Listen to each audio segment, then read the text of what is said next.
जिसके बाद भीमराव लंदन चले गए, जहां उन्होंने London school of economics join किया।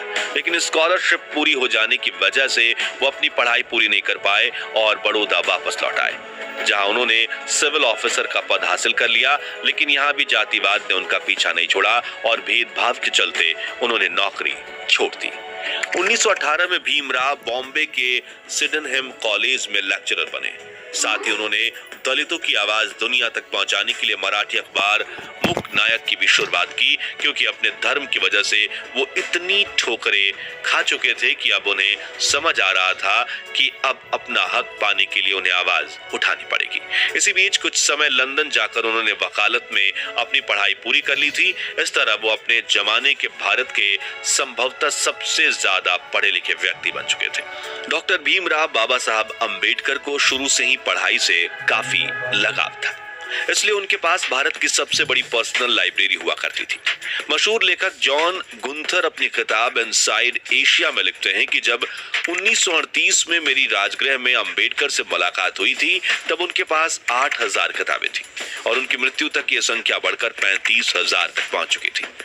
डॉक्टर भीमराव अंबेडकर के निकट सहयोगी रहे शंकरानंद शास्त्री भी अपनी किताब में लिखते हैं कि मैं 20 दिसंबर 1944 की दोपहर 1 बजे अंबेडकर से मिलने उनके घर गया। उन्होंने मुझे अपने साथ जामा मस्जिद इलाके में चलने के लिए कहा, जो इन दोनों पुरानी किताबों को खरीदने का अड्डा हुआ करता था। जब हम वहां पहुंचे तो लोग उनके चारों तरफ इकट्ठा होने लगे, लेकिन इस भीड़ में भी उन्होंने विभिन्न विषयों पर तकरीबन 2 दर्जन किताबें खरीदी। यहाँ एक दिलचस्प बात यह है कि किताबों का इतना बड़ा संग्रह होने के बावजूद वो अपनी किताबें किसी को पढ़ने के लिए उधार नहीं देते थे। किताबें मांगने वाले व्यक्ति को वह मुंह पर कह देते थे कि अगर आपको किताबें पढ़नी है तो मेरे पुस्तकालय में आइए। किताबों के प्रति उनकी भक्ति इस हद तक थी कि वो जैसे ही घर पहुंचते अपने पुस्तकालय में चले जाते।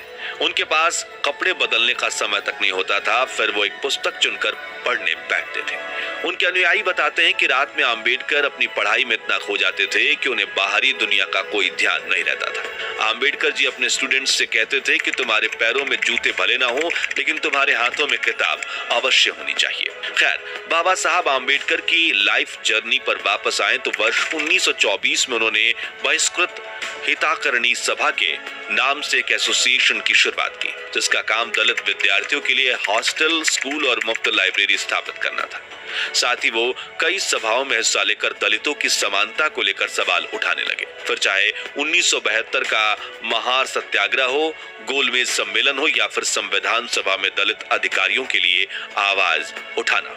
इस बीच उन्होंने ये बात नोटिस करी कि महार जाति जिस हिंदू धर्म को मानती है, उसी धर्म की बाकी जातियां उनके साथ अछूत व्यवहार करती है। इसलिए उन्होंने 13 अक्टूबर 1935 के दिन नासिक में आयोजित एक सभा में उन्होंने ये घोषणा की कि वो हिंदू धर्म छोड़ने का फैसला ले चुके हैं। पहले तो महार जाति के कुछ लोगों को झिझक हुई, लेकिन 1936 में बाबा साहब ने महार सम्मेलन में मुक्ति कोण पथे यानी मुक्ति क्या है नाम से एक भाषण दिया, जिसमें उन्होंने तर्क के साथ समझाया कि दलितों को अपना धर्म परिवर्तन क्यों करना चाहिए। लेकिन अगले 20 साल तक वो ये तय नहीं कर पाए कि उन्हें कौन सा धर्म अपनाना चाहिए। शुरुआत में बाबा साहब का झुकाव इस्लाम धर्म की ओर था, फिर उन्हें आर्य समाज और सिख धर्म अपनाने का भी सुझाव दिया गया, जिसके बाद उन्होंने ईसाई धर्म के इतिहास को समझने की कोशिश की और दुनिया के कई धर्म तलाशे। लेकिन फिर 1955 में उन्होंने बौद्ध धर्म अपनाने का फैसला लिया। लेकिन उन्होंने बौद्ध धर्म ही क्यों चुना?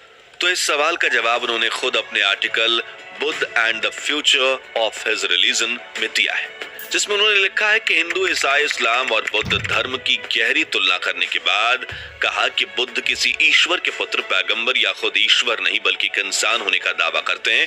उन्होंने एक इंसान के रूप में ही अपने धर्म का प्रचार प्रसार किया। साथ ही गौतम बुद्ध ने कभी भी चमत्कार या अलौकिक शक्ति का दावा नहीं किया और इससे काफी ज्यादा वो प्रभावित हुए।